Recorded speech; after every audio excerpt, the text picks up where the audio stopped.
കഴിഞ്ഞ എപ്പിസോഡിൽ നമ്മൾ നോർമൻ വിൻസെൻ്റ് പീലിൻ്റെ ഒരു വാചകമെടുത്ത് അതിനെക്കുറിച്ചാണ് സംസാരിച്ചത്. If you want to go ahead, use your head. Properly എന്ന് കൂടി ഞാൻ ചേർത്തു. എൻ്റെ ആവശ്യം വാസ്തവത്തിലില്ല. കാരണം യൂസ് ചെയ്യുക എന്ന് പറയുമ്പോൾ നല്ല കാര്യങ്ങൾക്ക് ഉപയോഗപ്പെടുത്തുക എന്നാണ്. മോശം കാര്യങ്ങൾക്ക് ഉപയോഗപ്പെടുത്തുമ്പോൾ അത് മിസ്യൂസാണ്. അപ്പോൾ ഹെഡിനെ കുറിച്ച് നമ്മൾ ചിന്തിച്ചു. ശരീരത്തിലെ 5 ഇന്ദ്രിയങ്ങളും തലയിൽ ഉണ്ട്. സ്കിന്നിൻ്റെ ഒരു ഭാഗമേ ഉള്ളൂ എന്ന് മാത്രം. ബാക്കി എല്ലാ ഇന്ദ്രിയങ്ങളും മുഴുവനായിട്ട് തന്നെ തലയിലുണ്ട്. 6ാമതൊരു ഇന്ദ്രിയം, അതും തലയിൽ തന്നെയാണ്. ഇന്ദ്രിയങ്ങളെല്ലാം സ്ഥിതി ചെയ്യുന്നത് തലയിലാണ്. അത് വേണ്ടതുപോലെ ഉപയോഗപ്പെടുത്തുക. രണ്ടാമത്, നമുക്ക് 9 ദ്വാരങ്ങളുള്ളതിൽ 7 തലയിൽ തന്നെയാണ്. അത്രയും പ്രാധാന്യം അർഹിക്കുന്ന ശരീരഭാഗമാണ് നമ്മുടെ ശിരസ്. ആ ശിരസ് വേണ്ടതുപോലെ ഉപയോഗപ്പെടുത്തുക. അതിലെ ഇന്ദ്രിയങ്ങൾ വേണ്ടതുപോലെ ഉപയോഗപ്പെടുത്തുക. ഈ 6 ഇന്ദ്രിയങ്ങളിൽ 5 സൃഷ്ടവസ്തുക്കളെക്കുറിച്ച് പഠിക്കാനും അതിലൂടെ സ്രഷ്ടാവിലെത്തിച്ചേരാനും ഉള്ളതാണ്. 6ാമത്തെ ഇന്ദ്രിയമാകട്ടെ നേരിട്ട് സ്രഷ്ടാവുമായി സംവദിക്കുന്നതിനുള്ളതാണ്. അതിൽ നിന്ന് നമുക്ക് ലഭിക്കുന്ന അറിവിൻ്റെ പേരാണ് ജ്ഞാനം, വിസ്ഡം. ബാക്കി ഇന്ദ്രിയങ്ങൾ, 5 ഇന്ദ്രിയങ്ങളിൽ നിന്ന് നമുക്ക് ലഭിക്കുന്ന അറിവിൻ്റെ പേരാണ് നോളജ്, അറിവ്. അറിവ് എന്നുള്ള വിജ്ഞാനം എന്ന് പറയാം. അറിവ് എന്നുള്ള മലയാള പദത്തിന് 2 അർത്ഥങ്ങളുണ്ട്. ഒന്ന് വിജ്ഞാനം, നോളജ്. 2 ജ്ഞാനം, വിസ്ഡം. നമ്മളിതിനെക്കുറിച്ചൊക്കെ പൊതുവായിട്ട് കഴിഞ്ഞ ദിവസം ചർച്ച ചെയ്തു. എല്ലാ ഇന്ദ്രിയങ്ങളെയും കുറിച്ച് പൊതുവായിട്ട് ചർച്ച ചെയ്തു. ഇന്ന് അതിൽ ഒരെണ്ണത്തിനെ കുറിച്ച് പ്രത്യേകമായിട്ട് ചർച്ച ചെയ്യണം എന്ന് ആഗ്രഹിക്കുന്നു. അതിനെക്കുറിച്ച് ഞാൻ കഴിഞ്ഞ ദിവസം ചിലതൊക്കെ പറയുകയുണ്ടായി. അത് കണ്ണിനെ കുറിച്ചാണ്. ഏറ്റവും അധികം പ്രാധാന്യമർഹിക്കുന്ന ഒരു ഇന്ദ്രിയമാണ് കണ്ണ്. ഈ സൃഷ്ടപ്രപഞ്ചത്തെ നമ്മൾ കാണുന്നതും അതേക്കുറിച്ച് പഠിക്കുന്നതും മനസ്സിലാക്കുന്നതും നിഗമനങ്ങളിലേക്ക് എത്തുന്നതും ഒക്കെ ഈ കണ്ണുകളിലൂടെയാണ്. കണ്ണിനെക്കുറിച്ച് വിശുദ്ധ ബൈബിള് പറയുന്നതും ഞാൻ അന്ന് പറഞ്ഞു. കണ്ണ് ശരീരത്തിൻ്റെ വിളക്കാകുന്നു. കണ്ണ് കുറ്റമറ്റതെങ്കിൽ ശരീരം മുഴുവൻ പ്രകാശിക്കും. ഇത് വാസ്തവത്തിൽ കണ്ണിനെക്കുറിച്ച്, വെളിച്ചത്തെക്കുറിച്ച് ആദ്യത്തെ ശാസ്ത്രീയമായ അറിവുമായി ബന്ധപ്പെട്ടതാണ്. ഏറ്റവും പഴക്കമേറിയ അറിവ്, ശാസ്ത്രീയ അറിവ്. ശാസ്ത്രത്തിൻ്റെ ആദ്യത്തെ നിഗമനം, സിദ്ധാന്തം, പ്രകാശത്തെക്കുറിച്ചുള്ള സിദ്ധാന്തം ഇതായിരുന്നു: പ്രകാശം കണ്ണിൽ നിന്ന് വരുന്നതാണെന്നാണ്. അതായിരുന്നു തിയറി. ഗ്രീക്കുകാരുടെ തിയറി അതായിരുന്നു. കണ്ണിൽ നിന്നാണ് പ്രകാശം വരുന്നത് എന്ന്. അതിനവർ കാരണമായി പറഞ്ഞിരുന്നത് ഇതാണ്: കുരുടന്മാർക്ക് കാണാൻ പറ്റാത്തത് അവരുടെ കണ്ണുകളിൽ നിന്ന് പ്രകാശം വരാത്തത് കൊണ്ടാണ്. നമ്മൾ തന്നെ കണ്ണുകൾ അടച്ചാൽ നമുക്കൊന്നും കാണാൻ പറ്റണില്ലല്ലോ. കാരണം കണ്ണിൽ നിന്ന് പ്രകാശം വരാത്തതാണ്. ഇതായിരുന്നു പ്രകാശത്തെക്കുറിച്ചുള്ള ഏറ്റവും ആദ്യത്തെ തിയറി. ബൈബിളിൽ നമ്മൾ കാണുന്ന ഈ തിയറി ഭാഗികമായിട്ടും എന്നല്ല, ശരിക്കും അത് ശരിയായ ഒരു തിയറിയാണ്. കണ്ണ് ശരീരത്തിൻ്റെ വിളക്കാകുന്നു. വിളക്ക് പ്രകാശം തരുന്നതാണ്. ആ വിളക്ക് ഇരുളടഞ്ഞു പോയാൽ ശരീരം മുഴുവൻ ഇരുളടഞ്ഞതായിരിക്കും. കണ്ണിൻ്റെ പ്രാധാന്യമാണ് അവിടെ ഊന്നി പറയുന്നത്.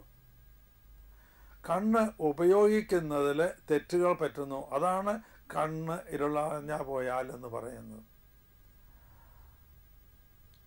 കണ്ണിലൂടെ ഒരുപാട് ഇൻപുട്ടുകൾ നമുക്ക് കിട്ടുന്നു. നമ്മൾ കണ്ട കാര്യങ്ങൾ മറക്കില്ല. നേരിട്ട് കണ്ട കാര്യങ്ങൾ, അത് മോശമായ ചിത്രമായാലും നല്ലതായ ചിത്രമാണെങ്കിലും ഒക്കെ നമ്മളത് മറക്കില്ല. ഞാനൊരിക്കൽ ഒരു ടി വിയിൽ ന്യൂസ് കണ്ടുകൊണ്ടിരിക്കുമ്പോൾ ഒരു ചിത്രം കണ്ടത് എത്രയോ കൊല്ലങ്ങൾക്ക് ശേഷം ഇപ്പോഴും എൻ്റെ മനസ്സിലുണ്ട്. അനന്തപത്മനാഭ ക്ഷേത്ര കുളത്തിൽ ഒരു ഭ്രാന്തൻ ഇറങ്ങി അതിലേനെ നടക്കുകയായിരുന്നു. കുളത്തിൻ്റെ ചുറ്റും നടക്കുകയാണ്. അയാളെ അവിടുന്ന് ഓടിക്കാൻ വേണ്ടി വാച്ച്മാൻമാരിൽ ഒരാൾ ചെന്ന് അയാളെ കീഴ്പ്പെടുത്താനായിട്ട് ശ്രമിച്ചു. അവർ തമ്മിൽ മൽപ്പിടുത്തം ഉണ്ടായി. അയാൾ വെള്ളത്തിൽ തള്ളിയിട്ടു. അയാളുടെ മേലെ ഇയാൾ ചാടി വീണു. പിന്നെ അയാളെ ആ ചെളിയിൽ ചവിട്ടി താത്തുന്ന ഒരു ഭാഗം അത് ഞാനിങ്ങനെ കാണുകയുണ്ടായി. ഈയിടെ ഏതോ ഒരു വിമർശന ലേഖനത്തിൽ അതേക്കുറിച്ച് പറയുകയും ചെയ്തിരിക്കുന്നത് ഞാൻ വായിച്ചു. ആ ചിത്രം നമുക്ക് മറക്കാൻ പറ്റണില്ല. കണ്ണിൽ രേഖപ്പെടുത്തുന്ന ചിത്രങ്ങൾ അത് മറന്നു പോവില്ല. അപ്പം നല്ല ചിത്രങ്ങളല്ലെങ്കിൽ അത് വളരെ അപകടകാരികളാണ്. എപ്പോഴും നമ്മുടെ ശരീരത്തിൽ, ആ ബ്രെയിനിലാണത്, ഓർമ്മയിൽ അത് വന്നുകൊണ്ടിരിക്കും. അപ്പം നല്ലത് മാത്രം കാണുക. അതുകൊണ്ട് യേശു പറഞ്ഞ ഒരു വാചകമുണ്ട്, വളരെ ശക്തമായൊരു വാചകം. അതിതാണ്: കണ്ണ് നിനക്ക് പാപത്തിന് ഹേതുവാകുന്നുവെങ്കിൽ അത് ചുഴന്നെടുത്ത് കളയുക. രണ്ട് കണ്ണുകളോടുകൂടി നരകത്തിൽ പോകാൻ ഇടയാകുന്നതിനേക്കാൾ നല്ലതാണ് ഒറ്റക്കണ്ണനായി സ്വർഗത്തിൽ പ്രവേശിക്കുക എന്നുള്ളത്. അപ്പോൾ നമ്മുടെ കണ്ണുകളെ ഉപയോഗപ്പെടുത്തുന്നത് ശ്രദ്ധിക്കണം, വളരെയേറെ ശ്രദ്ധിക്കണം.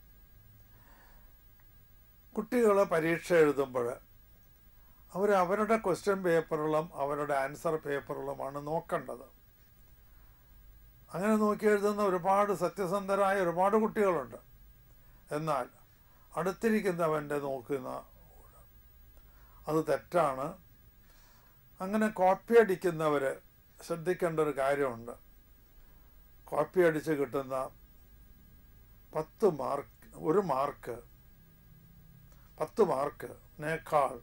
മാർക്കിനേക്കാൾ കൂടുതൽ വിലപ്പെട്ടതാണ് കോപ്പി അടിക്കാതെ കിട്ടുന്ന 1 മാർക്ക്. നമ്മുടെ കുട്ടികളിൽ അധികവും കണ്ണുകൾ കോപ്പി അടിക്കുന്നതിന് ഉപയോഗിക്കുന്നു. സ്ഥിരമായി കോപ്പി അടിക്കുന്ന ഒരുപാട് പേരുണ്ട്. കണ്ണുകളാണ് അവിടെ ഉപയോഗപ്പെടുത്തുന്നത്. ആ കണ്ണുകളെ തെറ്റായി ഉപയോഗിക്കുന്ന ഒരു രീതിയാണത്. പാടില്ലാത്തതാണ്. കോപ്പി അടിച്ച് മക്കളെ നിങ്ങൾ ഒരിക്കലും മാർക്ക് കൂടുതൽ കിട്ടാനായിട്ട് ശ്രമിക്കരുത്. രണ്ടാമതൊന്ന്, ലൈംഗിക മേഖലയിൽ ഏറ്റവും അധികം ശല്യം ചെയ്യുന്ന ഇന്ദ്രിയമാണ് കണ്ണ്. നമ്മൾ കാണുന്നതിൽ തെറ്റില്ല, പക്ഷെ രണ്ടാമതൊന്ന് ഒരു ചിത്രം അല്ലെങ്കിൽ ഒരു സീൻ മോശമായൊരു സീനാണ്, കാണാനിടയായി, അതിൽ തെറ്റില്ല. പക്ഷെ നമ്മളത് രണ്ടാമതൊന്നും കൂടി നോക്കുന്നത് തെറ്റാണ്.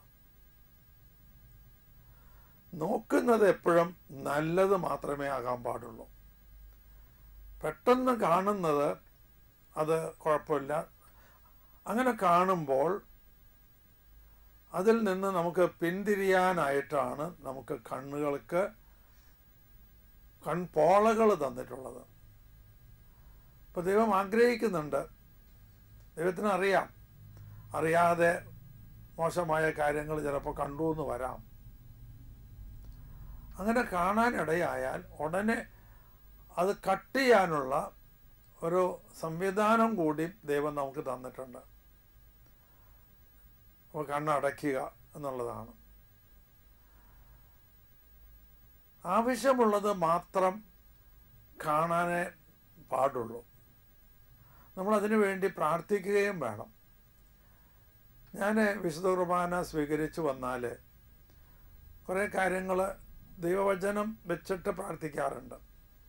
അതിലൊന്ന്, അന്ധന് കാഴ്ച കൊടുത്ത യേശുവേ, ആവശ്യമുള്ളത് മാത്രം കാണുവാനുള്ള കൃപ എനിക്ക് നൽകണമേ. അത് വിശുദ്ധ കുർബാന സ്വീകരിച്ചു വരുമ്പോൾ മാത്രമല്ല, ഇടയ്ക്കിടയ്ക്കൊക്കെ നമുക്ക് നമ്മൾ പറയുന്നത് നല്ലതാണ്. അത് രാവിലെ കണ്ണ് തുറന്നാൽ ആദ്യം പ്രാർത്ഥിക്കുന്നത് കൊച്ചുകുട്ടിയായിരിക്കുമ്പോൾ അമ്മ പഠിപ്പിച്ചു തന്ന പ്രാർത്ഥനയാണ്. ഈശോ മറിയം ഔസേപ്പെ, ആകാത്ത കാഴ്ച കാണാതെയും നിരൂപിക്കാതെയും ഇരുപ്പാൻ നിങ്ങളുടെ സങ്കേതത്തിൽ എൻ്റെ കണ്ണുകൾ ഞാൻ തുറക്കുന്നു. ഈ പ്രാർത്ഥന ആകാത്ത കാഴ്ച കാണാൻ ഇടവരാതിരിക്കണം. അത് നമ്മളെങ്ങനെ പ്രാർത്ഥിച്ചുകൊണ്ടിരുന്നാൽ നമുക്ക് ആകാത്ത കാഴ്ച കാണേണ്ടി വരില്ല. തെറ്റായ കാഴ്ചകളൊന്നും നമ്മൾ കാണില്ല. അങ്ങനെ കാണാൻ ഇട വന്നാൽ ഉടനെ നമ്മുടെ കണ്ണുകളെ പിൻവലിക്കുക, പിന്തിരിയിക്കുക ആണ്. ആശാൻ്റെ കവിതയിലുണ്ട് കണ്ണേ മടങ്ങുക എന്ന് പറയുന്നത്. കണ്ണേ മടങ്ങുക, അത് നമ്മൾ ബോധപൂർവം ചെയ്യേണ്ട ഒരു സംഗതിയാണത്. വീണപ്പൂവ് എന്ന് പറയുന്ന ആ കവിതയിൽ ആശാൻ ഇങ്ങനെ പറയുന്ന ഭാഗമുണ്ട്. ആ പൂവിൽ നിന്ന് കണ്ണ് എടുക്കുക, കണ്ണേ മടങ്ങുക. നമ്മുടെ കൺട്രോളിലായിരിക്കണം നമ്മുടെ കണ്ണുകൾ. നമ്മുടെ കൺട്രോളിലായിരിക്കണം നമ്മുടെ കണ്ണുകൾ. പലപ്പോഴും അങ്ങനെ അല്ല. കൺട്രോളിലല്ല എന്ന് മാത്രമല്ല, കാണുന്ന വസ്തുക്കളുടെ കൺട്രോളിലാണ് നമ്മുടെ കണ്ണുകൾ പലപ്പോഴും. അതാണ് ഏറ്റവും ഡേഞ്ചറസ് ആയിട്ടുള്ളത്. കാണുന്ന വസ്തുക്കളുടെ കൺട്രോളിലായിരിക്കാം. മോശമായ ചിത്രം, എത്രയോ കുട്ടികളാണ് മോശമായ ചിത്രം കാണുന്നത്, വരയ്ക്കുന്നത്. നിങ്ങൾ സ്കൂളുകളിൽ ഒന്ന് നടന്ന് പരിശോധിക്കുക. സ്കൂളുകളിൽ ഡെസ്കിന്മേൽ എഴുതിയിട്ടിരിക്കുന്നത് നിങ്ങൾ നോക്കുക. ഡെസ്കിന്മേൽ എഴുതിയിട്ടിരിക്കുന്നത് പടം വരച്ചിട്ടിരിക്കുന്നത്.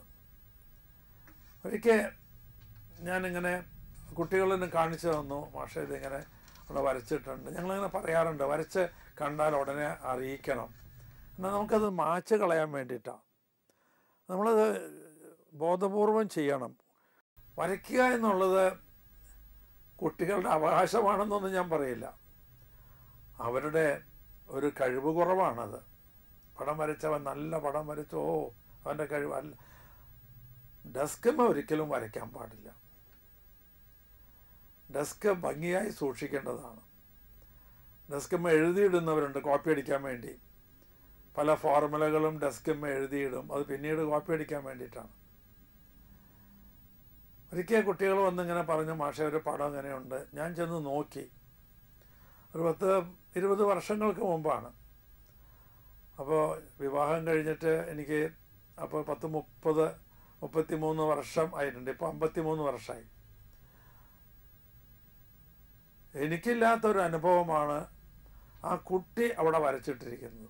ഞാൻ അങ്ങനെ ചിന്തിച്ചു, ഈ മക്കൾ ഇത്രയും ചെറുപ്പത്തിൽ ഇങ്ങനെയാണ് എങ്കിൽ അവരൊക്കെ ഇനി വളർന്നു വരുമ്പോൾ എങ്ങനെയായിരിക്കും, അവരുടെയൊക്കെ വിവാഹ ജീവിതം എങ്ങനെയായിരിക്കും, ലൈംഗിക ജീവിതം എങ്ങനെയായിരിക്കും എന്നൊക്കെ ഇങ്ങനെ ചിന്തിച്ചു പോയി. അപ്പം നിങ്ങൾ കുട്ടികൾ ചെയ്യേണ്ട ഒരു കാര്യമാണ്, പൊട്ടയായൊരു പടം വരച്ചിട്ടുണ്ടെന്ന് വെച്ച് കഴിഞ്ഞാൽ നിങ്ങളതുമ്പോൾ നോക്കാൻ പോകണ്ട. അധ്യാപകരോടൊന്ന് വിളിച്ച് പറയുന്നത് നല്ലതാണ്. അധ്യാപകർ ഉടനെ അവിടെ കിടന്നോട്ടെ, ഇനി അടുത്ത കൊല്ലം പെയിൻ്റ് അടിക്കുമ്പോൾ പെയിൻ്റ് അടിക്കാം, അങ്ങനെയൊന്നുമല്ല. അത് ഇടയ്ക്കിടയ്ക്ക് നമ്മുടെ ഡെസ്കൊക്കെ ഒന്ന് പെയിൻ്റ് അടിച്ച് ഇത്ര മോശം ചിത്രങ്ങൾ ഒന്നും ഇല്ല എന്ന് ഉറപ്പ് വരുത്തേണ്ടത് അധ്യാപകരുടെയും മാനേജ്മെൻറ്റിൻ്റെയും ഒക്കെ കടമയാണ്. കാരണം ഈ ചിത്രങ്ങളൊക്കെ കുട്ടികളുടെ തലയിലേക്ക് കയറുകയാണ്. ക്ലാസ് അറ്റൻഡ് ചെയ്തുകൊണ്ടിരിക്കുമ്പോൾ അവർ ഈ ചിത്രങ്ങളാണ് കാണുന്നത്. എപ്പോഴാണ് ഇവർ വരയ്ക്കുന്നത്? ഈ ചിത്രങ്ങൾ വരയ്ക്കുന്നത് ആരാണ്? കുട്ടിച്ചാത്തൻ വന്ന് രാത്രിയിൽ വരയ്ക്കണതല്ല അത് കുട്ടികൾ വരയ്ക്കുന്നത് തന്നെയാണ്. കുട്ടികൾ എപ്പോഴാണ് വരയ്ക്കുന്നത്? കുട്ടികൾ ഈ ചിത്രങ്ങളൊക്കെ വരയ്ക്കുന്നത് ക്ലാസ് നടന്നുകൊണ്ടിരിക്കുമ്പോഴാണ്, അല്ലാത്തപ്പോഴൊന്നുമല്ല. ക്ലാസ് നടന്നുകൊണ്ടിരിക്കുമ്പോൾ ആ അധ്യാപകൻ കാണുന്നില്ല. അധ്യാപകന് കണ്ണുകളുണ്ട്, ആ കണ്ണുകൾ കാണുന്നില്ല. ഇത് കാണണം. ഓരോ കുട്ടിയുടെയും കൈകൾ എങ്ങനെ പ്രവർത്തിക്കുന്നു എന്നൊക്കെ ആ അധ്യാപകൻ കാണേണ്ടതാണ്. കാണാൻ പാടുള്ളത് മാത്രമേ കാണാവൂ, കാണാൻ പാടില്ലാത്തതൊന്നും കാണാനും പാടില്ല. കണ്ണുകളെ നിയന്ത്രിക്കുന്നത് ഏറെ നല്ലതാണ്. ഒരുപാട് ശക്തി നമുക്ക് കിട്ടും. അത് ആ ശക്തി ആകട്ടെ ആന്തരിക നേത്രങ്ങളിലൂടെ സംഭരിക്കുന്ന ശക്തിയാണ്. ബാഹ്യനേത്രങ്ങൾ കുറച്ച് മാത്രം ആസ്വാദനത്തിനായി ഉപയോഗപ്പെടുത്തുമ്പോൾ ആന്തരിക നേത്രങ്ങളുടെ ശക്തി കൂടും. ഇതിനൊരു തെളിവ് ഞാൻ നമ്മുടെ ഭാരതീയ ഗ്രന്ഥങ്ങളിൽ നിന്ന് കാണിച്ചു തരാം. നിങ്ങൾ മഹാഭാരതം പഠിച്ചിട്ടുള്ളവരാണ്, നമ്മളെല്ലാവരും പഠിച്ചിട്ടുള്ളവരാണ്. എല്ലാവരും നമ്മുടെ ക്ലാസ്സുകളിൽ പഠിച്ചിട്ടുള്ളതാണ്. ധൃതരാഷ്ട്രയെക്കുറിച്ച് നമ്മൾ പഠിച്ചിട്ടുണ്ട്. ധൃതരാഷ്ട്രയുടെ ഭാര്യ ഗാന്ധാരിയെക്കുറിച്ച് നമ്മൾ പഠിച്ചിട്ടുണ്ട്. ധൃതരാഷ്ട്ര അന്ധനായിരുന്നു എന്ന് നമ്മൾ പഠിച്ചിട്ടുണ്ട്. അന്ധനായിരുന്ന ധൃതരാഷ്ട്രർ വിവാഹം ചെയ്ത ഗാന്ധാരിക്ക് നല്ല കാഴ്ചശക്തി ഉണ്ടായിരുന്നു. ഗാന്ധാരി പക്ഷേ ഒരു കാര്യം ചെയ്തു. അതിലൊക്കെ എനിക്ക് ഒരുപാട് നല്ല ആശയങ്ങൾ ഇങ്ങനെ കാണാൻ കഴിയാണ്. ഗാന്ധാരി ചിന്തിച്ചു, എൻ്റെ ഭർത്താവിന് കാഴ്ചശക്തിയില്ല, എൻ്റെ ഭർത്താവിന് കാണാൻ കഴിയാത്തതൊന്നും എനിക്കും കാണണ്ട എന്ന് ഗാന്ധാരി ഒരു തീരുമാനം എടുക്കുകയാണ്. പലപ്പോഴും നമ്മുടെയൊക്കെ ചിന്ത എങ്ങനെയാണ്, നമുക്ക് ഉള്ളത് മുഴുവൻ കാണണമെന്നും എത്ര കണ്ടാലും മതിയാവില്ല. ദൈവം നമുക്ക് തന്നിട്ടുള്ള കാഴ്ചശക്തി 180 ഡിഗ്രിയാണ്. ഇവിടം മുതൽ ഇവിടം വരെയാണ് കാണാൻ പറ്റുക. ഒറ്റ നിലയ്ക്ക് നിന്നാൽ നമ്മൾ പലപ്പോഴും ചിന്തിക്കുന്ന എന്തുകൊണ്ടാണ് തമ്പുരാൻ കഴുത്തും അതുപോലെ അത്രേ തിരിക്കാൻ പറ്റുള്ളൂ, 180 ഡിഗ്രിയെ തിരിക്കാൻ പറ്റുള്ളൂ. ചിന്തിക്കുന്നത് എങ്ങനെയാണ്, എന്തുകൊണ്ടാണ് 360 ഡിഗ്രി തിരിക്കാനുള്ള ശക്തി തമ്പുരാൻ തന്നില്ലല്ലോ? അങ്ങനെ ആയിരുന്നെങ്കിൽ ശരീരം മുഴുവൻ പുറകോട്ട് തിരിക്കാണ്ട് പുറകിലുള്ളതും ഇടയ്ക്ക് ഒന്ന് സ്കാൻ ചെയ്യാമല്ലോ എന്നൊക്കെ നമ്മൾ ചിന്തിക്കുന്നുണ്ടാവും. ദൈവം ആഗ്രഹിക്കുന്നത് നമ്മൾ നമ്മുടെ കാഴ്ച ശക്തി അത് പരിമിതപ്പെടുത്തണം എന്ന് തന്നെയാണ്. മാത്രമല്ല, നിങ്ങൾ എപ്പോഴും മുന്നോട്ട് നോക്കണം എന്നുകൂടി തമ്പുരാൻ ആഗ്രഹിക്കുന്നുണ്ട്. നീ പിന്നിലേക്കല്ല നോക്കേണ്ടത്, നീ എപ്പോഴും മുന്നിലേക്ക് നോക്കണം, മുന്നിലേക്ക് നോക്കി വേണം നടക്കാനായിട്ട് എന്ന് തമ്പുരാൻ ആഗ്രഹിക്കുന്നു. അപ്പോൾ ഗാന്ധാരി ഇങ്ങനെ ഈ കണ്ണുകൾ കെട്ടിയിട്ടാണ് നടന്നിരുന്നത്. അങ്ങനെ കണ്ണ് കെട്ടി ഈ ലോകവസ്തുക്കളെ കാണാതെ അതിൽ നിന്നെല്ലാം തൻ്റെ കണ്ണിനെ വിത്ഡ്രോ ചെയ്ത് ജീവിച്ചിരുന്ന ഗാന്ധാരിക്ക് അവരുടെ ആന്തരിക നേത്രങ്ങളുടെ ശക്തി വളരെയേറെ കൂടിയിരുന്നു. അങ്ങനെ മഹാഭാരത യുദ്ധം അടുക്കാറായി. യുദ്ധത്തിൽ തൻ്റെ മകൻ ദുര്യോധനൻ തോൽക്കാൻ പാടില്ല എന്ന് ഗാന്ധാരി ആഗ്രഹിച്ചു. തോൽക്കുമെന്ന് സംശയമുണ്ടായിരുന്നു. അപ്പോൾ അവളെ ആ മകനെ ശക്തിപ്പെടുത്തണം എന്ന് ആഗ്രഹിച്ചു. അതിനുവേണ്ടി ഗാന്ധാരി ദുര്യോധനനോട് പറഞ്ഞു, നീ ഇന്ന സമയത്ത് എൻ്റെ മുൻപിൽ പ്രത്യക്ഷപ്പെടണം, പൂർണ്ണ നഗ്നനായിട്ട് വേണം നീ പ്രത്യക്ഷപ്പെടാനായിട്ട്. അങ്ങനെ നഗ്നനായി നീ പ്രത്യക്ഷപ്പെടുമ്പോൾ ഞാൻ എൻ്റെ കണ്ണുകളുടെ കെട്ടഴിച്ച് നിന്നെ ഞാൻ നോക്കും. നിന്നെ നോക്കുമ്പോൾ നിൻ്റെ ശരീരം മുഴുവൻ പ്രൊട്ടക്റ്റഡ് ആകും, പ്രൊട്ടക്റ്റഡ് എഗൻസ്റ്റ് ഡിസ്ട്രാക്ഷൻ. അത് ആർക്കും നശിപ്പിക്കാൻ പറ്റില്ല. എൻ്റെ കണ്ണുകളിൽ ഞാൻ ഒളിപ്പിച്ച് വെച്ചിരിക്കുന്ന, ശേഖരിച്ച് വെച്ചിരിക്കുന്ന ആ ഊർജം മുഴുവൻ നിൻ്റെ മേലെ പതിയുകയും അങ്ങനെ നീ ശക്തിപ്പെടുകയും ചെയ്യും. നിന്നെ ആർക്കും തോൽപ്പിക്കാൻ കഴിയുകയില്ല എന്ന്. ഇത് ശാസ്ത്രീയമായ ഒരു കാര്യവും കൂടിയാണ്. Protection by irradiation, gamma rays, X rays, gamma rays ഒക്കെ ഉപയോഗിച്ച് പ്രൊട്ടക്റ്റ് ചെയ്യുന്നു. വിത്തുകളെയൊക്കെ പ്രൊട്ടക്റ്റ് ചെയ്യാനായിട്ടുള്ള കഴിവ് ഉണ്ട് എന്ന് ഇന്ന് ശാസ്ത്രം തെളിയിച്ചിട്ടുണ്ട്. ഒരു ശാസ്ത്രീയമായ അറിവ് കൂടിയാണ് കണ്ണിൽ നിന്ന് പുറപ്പെടുന്ന ആ ആന്തരിക ശക്തിയെ ഉപയോഗിച്ച് ആ മകനെ ശക്തിപ്പെടുത്താനായിട്ട് അവർ ആഗ്രഹിച്ചു. അങ്ങനെ ദുര്യോധനൻ നഗ്നനായി വന്നുകൊണ്ടിരിക്കുകയാണ്. അപ്പോൾ ശ്രീകൃഷ്ണൻ വഴിയിൽ വെച്ച് കണ്ട് ചോദിച്ചു, എവിടേക്കാ ദുര്യോധന? ഞാൻ അമ്മയെ കാണാൻ പോവാണ്. അമ്മയെ ഈ വേഷത്തിലോ കാണാൻ പോകുന്നത്? നീ ഒരു തോർത്തെങ്കിലും എടുത്തു കൊടുക്ക്, എന്നിട്ട് പോ. അങ്ങനെ ദുര്യോധനൻ ഒരു തോർത്തെടുത്തു പോയി അമ്മയുടെ മുൻപിൽ ചെന്ന് പറഞ്ഞു, ഞാൻ വന്നു അമ്മേ.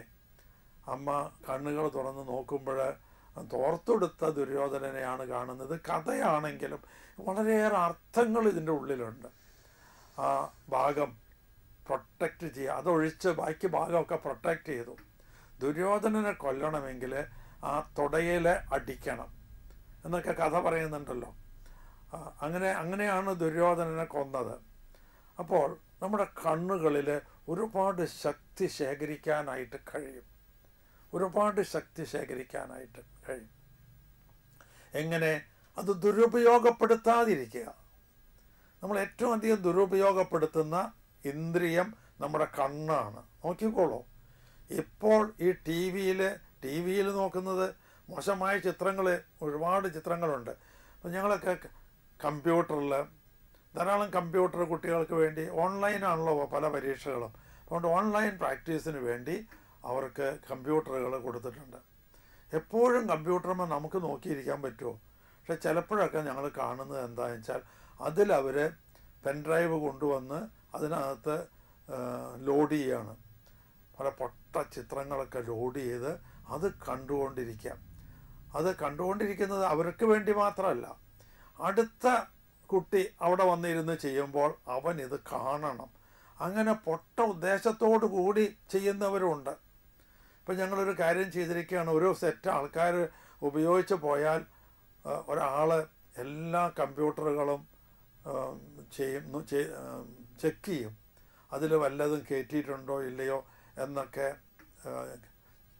ഒന്ന് പരിശോധിച്ചതിന് ശേഷമേ അടുത്ത ഒരു സെറ്റിനെ കയറ്റുള്ളൂ. ചിലപ്പോൾ ആൺകുട്ടികളുടെ ഒരു സെറ്റ് ചെയ്ത് കഴിഞ്ഞു, പെൺകുട്ടികളുടെ സെറ്റ് അടുത്ത ഇത് വരുമ്പോൾ അവർ കാണട്ടെ എന്ന് വിചാരിച്ച് ഈ ആൺകുട്ടികൾ പലരും ഇങ്ങനത്തെ സൈറ്റുകളൊക്കെ അതിനകത്ത് ലോഡ് ചെയ്യുന്നു. അപ്പോൾ കണ്ണുകൾ ഏറ്റവും മോശമായി ഉപയോഗിക്കുന്ന ഒന്നായി മാറിയിരിക്കുകയാണ്. ഇത് തന്നെയാണ് വാസ്തവത്തിൽ നമുക്ക് ഒരുപാട് തെറ്റുകൾ ചെയ്യാനുള്ള പ്രചോദനം എന്ന് ഞാൻ പറയില്ല, ആ ടെംപ്റ്റേഷൻ, പ്രലോഭനം, അതാണ് ശരിയായ വാക്ക്. തെറ്റുകൾ ചെയ്യാനുള്ള പ്രലോഭനങ്ങൾ ഉണ്ടാകുന്നതിൻ്റെ കാരണം അതാണ്. അങ്ങനെ കണ്ണുകൾ ഇങ്ങനെ നോക്കിക്കൊണ്ടിരിക്കുമ്പോൾ വാസ്തവത്തിലുണ്ടാകുന്നത് നമ്മുടെ ശരീരത്തിൽ ചില കെമിക്കലുകൾ ഉണ്ടാകുകയാണ്. ഞാനൊരു ചിത്രം കണ്ട് ആസ്വദിക്കുമ്പോൾ എൻ്റെ ബ്രെയിൻ വർക്ക് ചെയ്യുന്നതിൻ്റെ ഫലമായി മോശമായ കെമിക്കൽസ് ശരീരത്തിൽ വന്ന് പെടുകയാണ്. അത് ഒരു പരിധി കഴിയുമ്പോൾ നമ്മളെ തെറ്റായ വഴികളിലേക്കൊക്കെ നയിക്കും. പെട്ടെന്ന് എൻ്റെ മനസ്സിലേക്ക്, ഞാൻ ഈ സമയമായതുകൊണ്ട് ഈ എപ്പിസോഡ് ഇവിടെ വെച്ച് നിർത്താൻ പോവുകയാണ്. ഒരു വാചകം 34-ാം സങ്കീർത്തനമാണെന്ന് തോന്നുന്നു. അവിടുത്തെ നോക്കിയവർ പ്രകാശിതരായി. എനിക്ക് നമ്മുടെ കുട്ടികളോടും മാത്രമല്ല മുതിർന്നവരോടും പറയാനുള്ള ഒരു കാര്യം ഇതാണ്. എല്ലാ ദിവസവും യേശുവിനെ അല്പനേരമെങ്കിലും നോക്കിയിരിക്കുക. ക്രൂശിതനായ യേശുവിൻ്റെ രൂപത്തിൻ്റെ മുൻപിൽ ചെന്ന് നിന്ന് ഒന്നും ഒന്നും വേണ്ട, ആ യേശുവിനെ കുറച്ച് നേരം ഒന്ന് നോക്കുക. 2 മിനിറ്റ് 3 മിനിറ്റ്, പറ്റുമെങ്കിൽ സമയമുണ്ടെങ്കിൽ ഒരു 5 മിനിറ്റ് ഒക്കെ നിങ്ങൾ ദിവസവും നോക്കുന്നു എങ്കിൽ ആ തിരുവചനം നിങ്ങളുടെ ജീവിതത്തിൽ അന്വർത്ഥമായി വരും. അവിടത്തെ നോക്കിയവർ പ്രകാശിതരായി. പെട്ടെന്നൊരു ആ ലുങ്കിനോസ് എന്ന് പറയുന്ന ആ അന്ധൻ അവിടത്തെ നോക്കി. അവൻ കണ്ണ് തുറന്നല്ല നോക്കിയത്, അവിടത്തെ നോക്കിയിട്ടാണ് ആ കുന്തം കൊണ്ട് കുത്തുന്നത്. അവനറിയാം യേശുവിൻ്റെ തിരുലാവ് ഏകദേശം ഇവിടെയാണ് എന്ന്. അതനുസരിച്ച് അവൻ കുത്തി. യേശുവിൻ്റെ തിരുലാവിൽ നിന്ന് വന്ന രക്തം അവൻ്റെ കണ്ണുകൾ തുറപ്പിച്ചു. അവൻ പ്രകാശിതനായി.